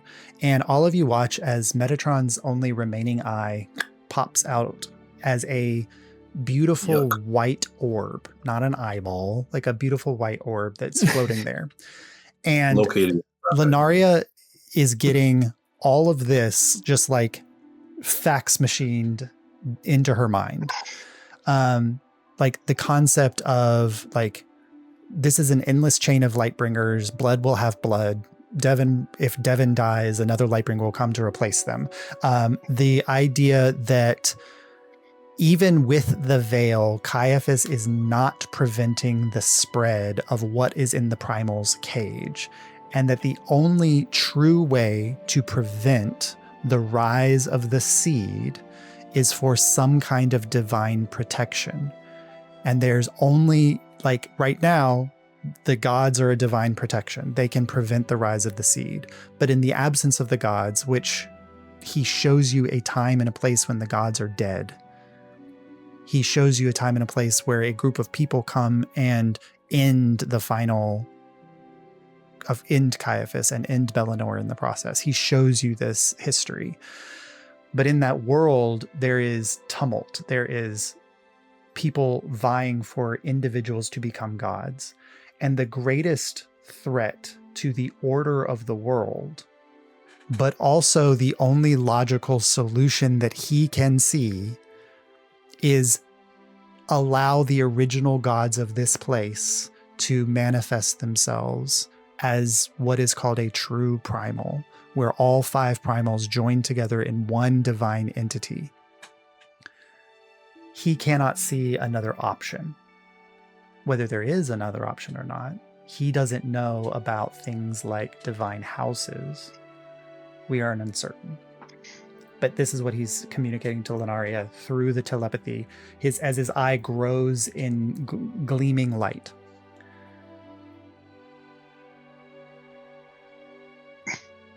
You see Lenaria. You see Devin take a seat. You see Devin take the chair. You see Devin and Alistair cut down by the betrayer,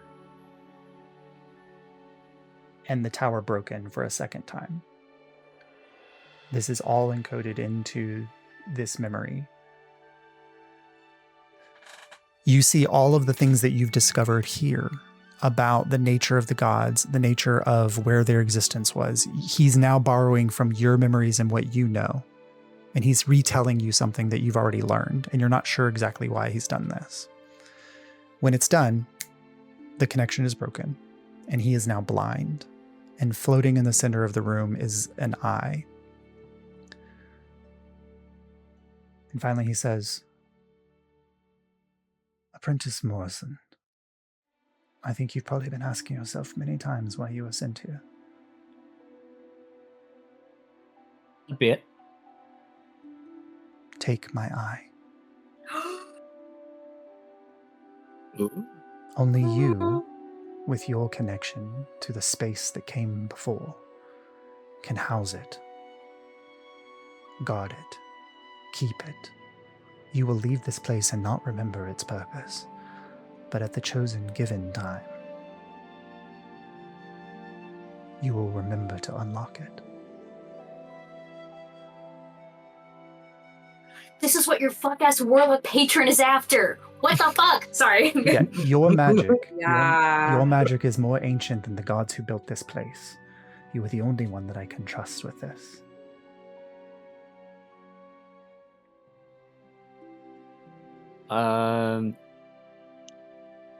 Josh, Mm-hmm. I would like to. I mean, I haven't had an excuse to do it this whole time, but just out of convenience, I would like to use some crafting to, just using my herbalism kit and also just like the witch tokens, Uh-huh. witchcraft tokens. Yeah. To try to conjure something that is going to hide the eye? Oh, the moment you take it, it is a glowing orb, his eye. The moment you take it, it lands in your hand and it slowly dims, the light fades, and it looks for all purposes like a nut that looks like an eyeball, a buckeye.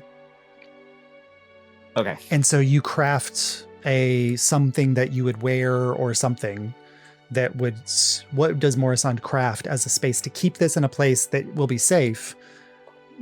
Because Morrisand knows that when she leaves the Vale, she won't remember why this is hers, but she will just know that she needs to keep it. Can I say that she changes it to look like a pearl? Yeah, it can look like a pearl. It just kind of, it's like white luster that has kind of a bluish circular imperfection at the top that looks like an eye. Mm-hmm. She's going to tuck it into her familiar's glass jar. Perfect. A little thing for him to have. Seth grabs it and puts it down in some rocks that he's got down there with him. Nice. Good. I think Lenaria can tell you that there is a time when that will be important.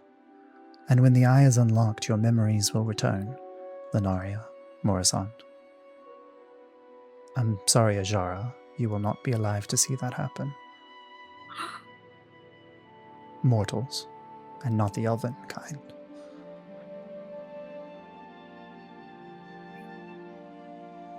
He's our fate. It is unavoidable. Thank you for coming to see me, Devin. You were the first Lightbringer that ever has. Well, hopefully I won't be the last. Oh.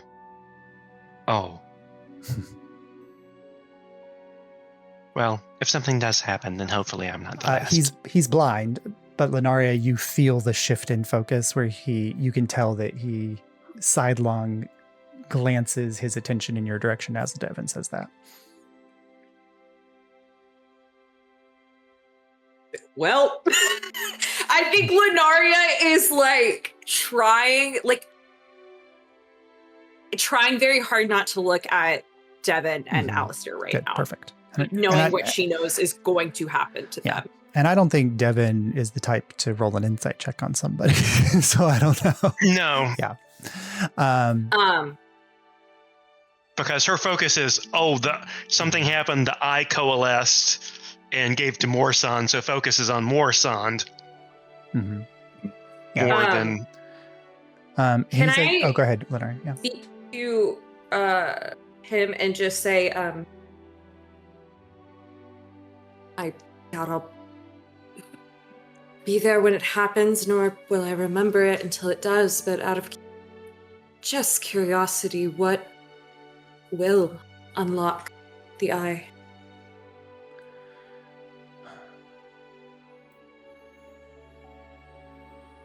There is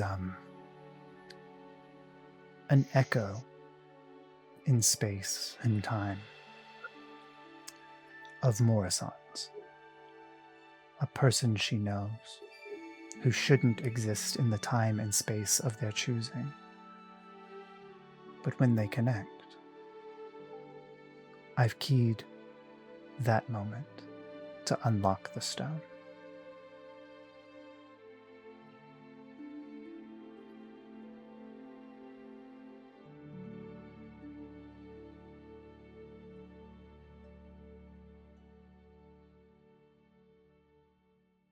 Lenaria Mistweaver, I give you one final thing. It is not at all required. And then he goes into your mind. The towers will fall. You've seen this. You will have a desire to help those who can make it stop for good. You will not know why. But you will be the reason that they succeed. And when your memory returns, and this conversation comes back to you, there will be others, or yourself, who can find the 9 pieces of me and either bury me or put me back together again. Ooh.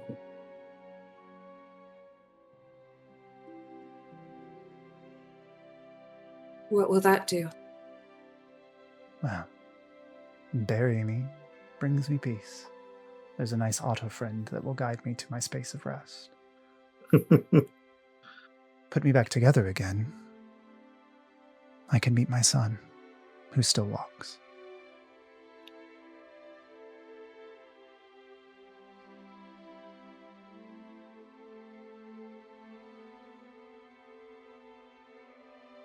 Then I'll find those people when I need to.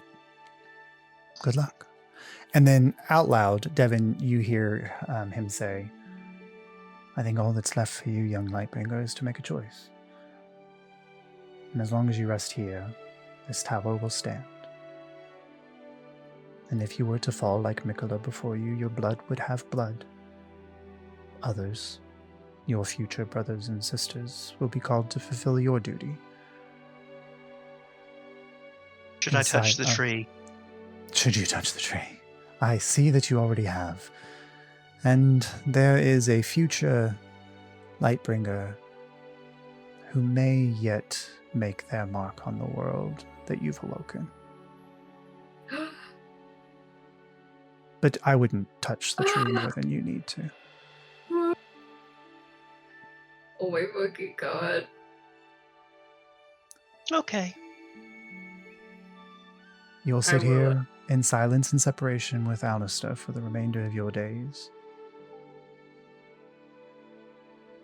Yes. Okay. And we can talk. I'll come back to Good. see you. There's no sense in you being lonely down here. Thank you both. Do you all return to the throne? Yep. All right. You all make your way up the way you came down, back up to the throne, which is a normal chair.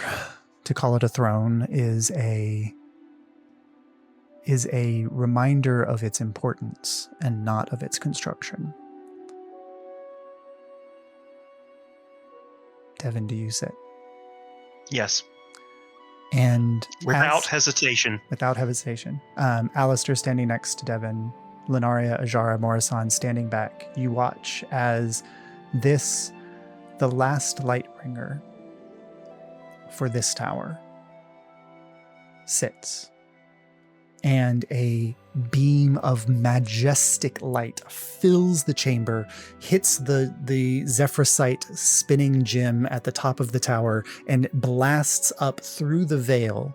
And Lenaria, Ajara, Morrison, you are thrown out and away as you watch in the air above you, the tower knits and fits itself back together, solid in core. And then suddenly a hole opens in the veil and begins to expand outward, and you feel it kind of separating across you. It's almost like time being pulled back and away from you.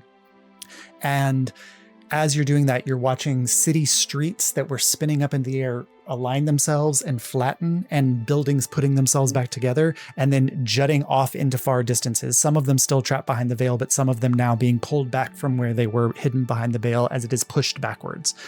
And as you kind of get this effect of being pulled away from the tower at the same point that you are standing right next to it, as it expands and grows, Devin and Alistair come out and are standing on the balcony looking out at you, and you're floating there as the veil peels back and you see blue sky suddenly fill your vision. The ground pockmarked and broken from conflict and battle. A space here that has seen conflict and will not see it again until much later. A space that is called the Blight, and will one day be the space where Empyreans fight and die, where Lenaria Mistweaver herself will guide an army of individuals to protect the last stand of humanity against the creatures of the Veil. But for now, it is a quiet space at the base of this tower. You're all floating there, held aloft. And for a moment, you're holding on and holding on. Ajara, you see images of your people on a magnificent floating island, a technological marvel. Creatures of unimaginable construction flying around with people. And you know that your great-great-great-grandson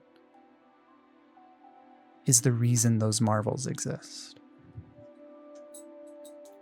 Lenaria, you feel the memories of this place, the knowledge of being abandoned from you, being pulled and yanked in death away.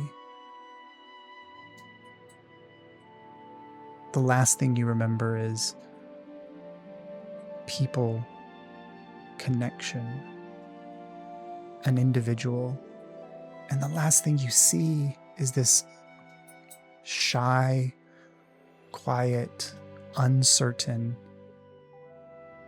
werewolf girl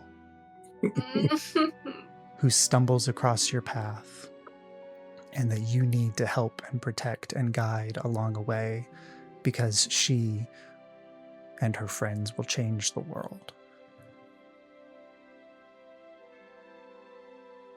Morrison, the pearl glows for a moment and then becomes a normal pearl. Seth curls his octopus arms around it. And all you know to tell him is, don't eat it. As you all see Ajara or Alistair and Devin on the balcony. The last thing, if anybody has any final words to say before you are separated from your Lightbringer and your Guardian as they go to their eternal watch, now is your chance. We appreciate your sacrifice. Locking yourselves away from the world to keep it safe. Jara, check your pocket. You check your pocket and the little Sudoku book's in there. Times frustration helps with grief. And that thing is really frustrating. This will be a good Thank you, distraction. everyone. Thank you. We'll always remember you here. Morrison will give a deep and sincere curtsy. Mm-hmm. All right. So as 3 heroes walk away where 5 went in, uncertain of what occurred, other than that there was success. The last thing that we see as Lenaria, Ajara, and Morrison exit is a small octopus clutching a pearl. And the pearl looks so much like an eye, but it's just a pearl. But the blue of the pearl blinks once, twice, and then turns back to stone. And then we go dark.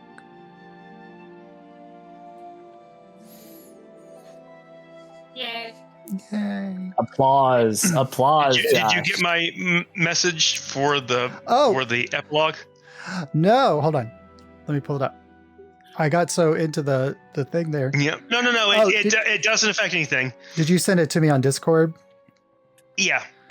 That's okay. Well, Devin, I guess I'll take up gardening. Nice. I'm certainly not riding smut.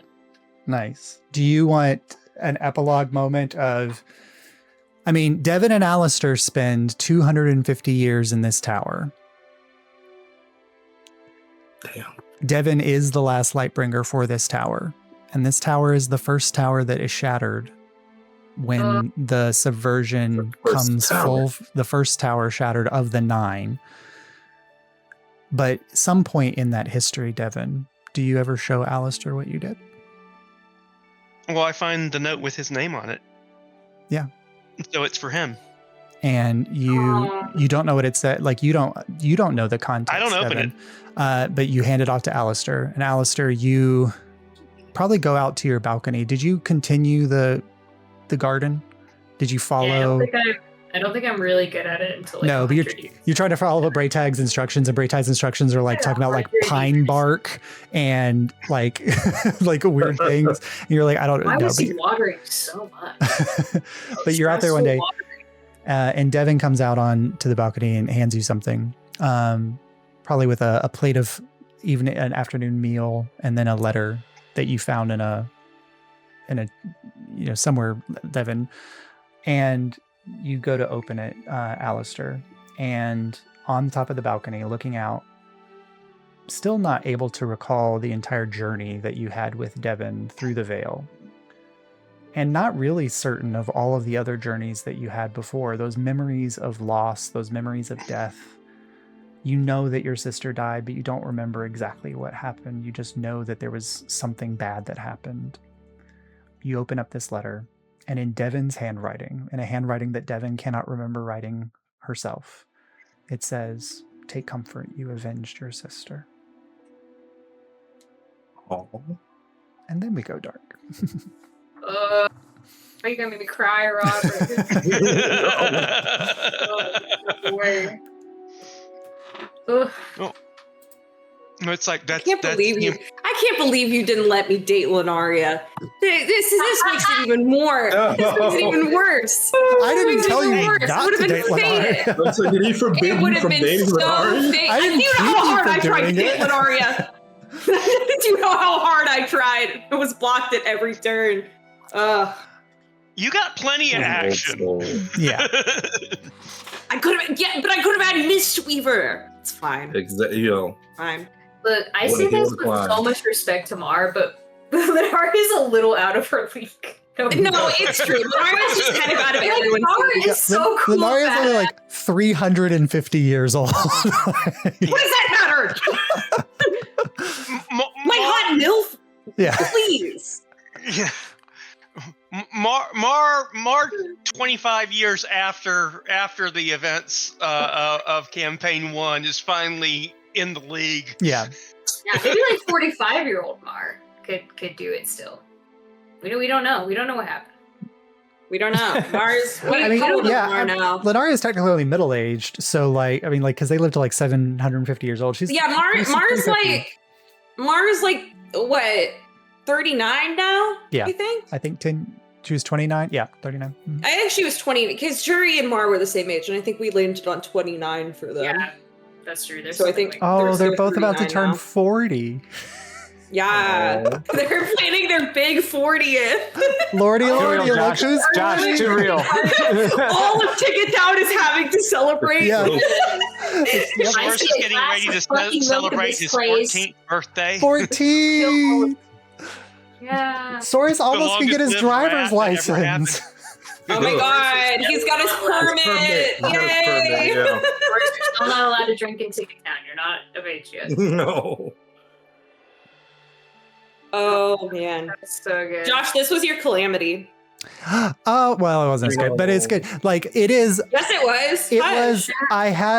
It was mostly. I have a shit ton of backstory that Morisand is the key to. You guys are going to find her, so this is my way of like. Here's all this lore and backstory that Morisand would have to deliver in conversation. That instead, you will just get the eye. It could just be, and Morizon tells you a bunch of shit, and we're like, Yeah. damn, Here's that's the crazy. eye. Yeah. You were It's an there? interactive info dump. Yeah. Well, and all the references that like came to like our characters, like there was like Mar and Abel and a bunch for Andulicite. Like there's so much for like later Yeah. people. I didn't realize Ajara was the only one that was not blessed with longevity. So that's. Yeah. Oh, It's Dude, just a I huge. just- But you get to reunite with your wife. Like that's like kind of the better deal. Like absolutely. But I guess I should have asked his dragon? Is his dragon gonna be in a? Well, I guess what is his fate? Is his dragon? Here's a question that I have an idea for, but I don't know if Ajara had this idea. But we never named the dragon. We did. What was the name of the Well, dragon? I did. I gave you. Oh, I didn't remember looking at it because in my head the dragon's name is Osira. Let me see. The dragon that was killed fighting in the subversion, who then later becomes That's the metal dragon that Abel has possession of as a. that's horrible, and I'm gonna cry. That's really sad. That's canon now. That was I never looked at the name that you wrote down, so I was just like, I feel like this is Osira. Ask Jace, because I sent Jace like this whole involved backstory. Hold on. Let me look at our conversation. I know. I'm looking. What did I name the dragon? Did you mention the dragon? His twins a name. I gave. Also, I feel like the dragon didn't come up because I didn't know you had a dragon until we started. I feel like Maybe I. Alistair is like actually cool in the way I thought Jury would be cool. It's because Like, I Alistair feel like found they his did- town. It was just a tower. Yes, they Yeah. did something. But he's locked in. The jury's There's one thing that nice. happened that I want to talk about so bad, and I literally can't talk about it, and it's gonna kill me. Josh, I'm gonna blow up your Why? fucking phone. Yay, blow up Because my it's phone. like actually, it's something that I wrote for campaign 2 that has now been relevant, and I'm like, oh, Yeah, blow up my I can't phone. talk to anyone about Well, this. my favorite is like this. There were many things about this that will lay seeds for what we discover with our campaign 2 people.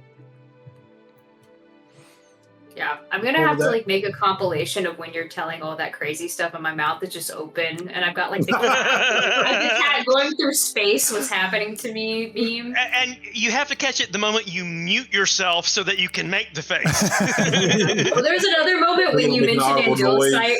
When you mentioned Andulicite, I muted to physically scream, and that's Yeah. why I laughed. Yeah. Yeah. Like Scream. the fact that Morisand knew Corvus, and the soul of Corvus is the thing that can unlock the stone. Mhm.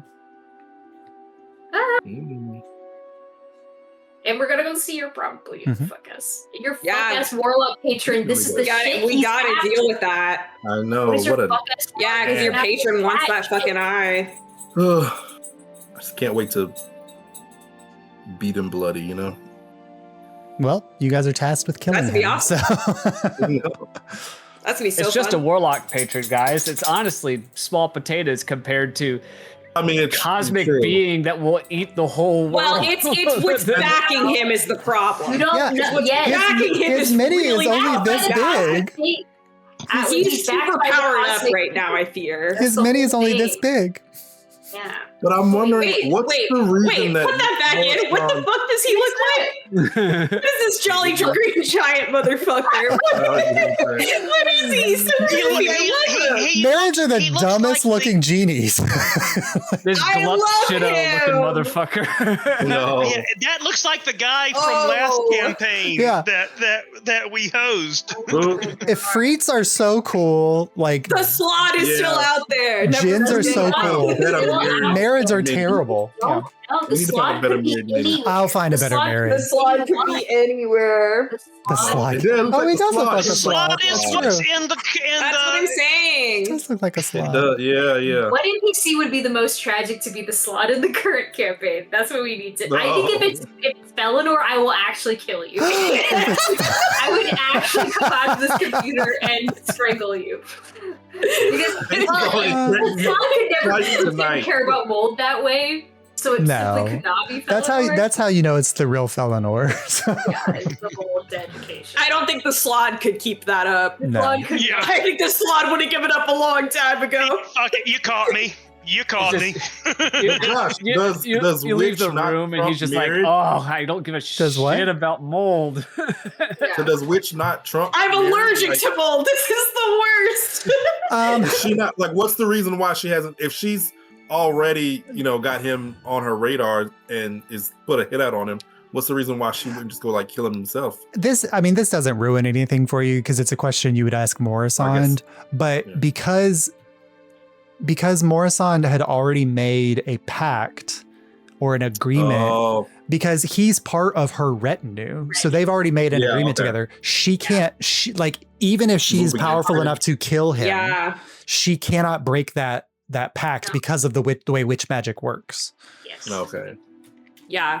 That's the danger. Like, that's why nobody's made a pact with nobody has allowed the Prince of Frost to be in their retinue, because they know how dangerous he is, that the moment they let him in, they're bound to him because of the way that witch magic works. Mm-hmm.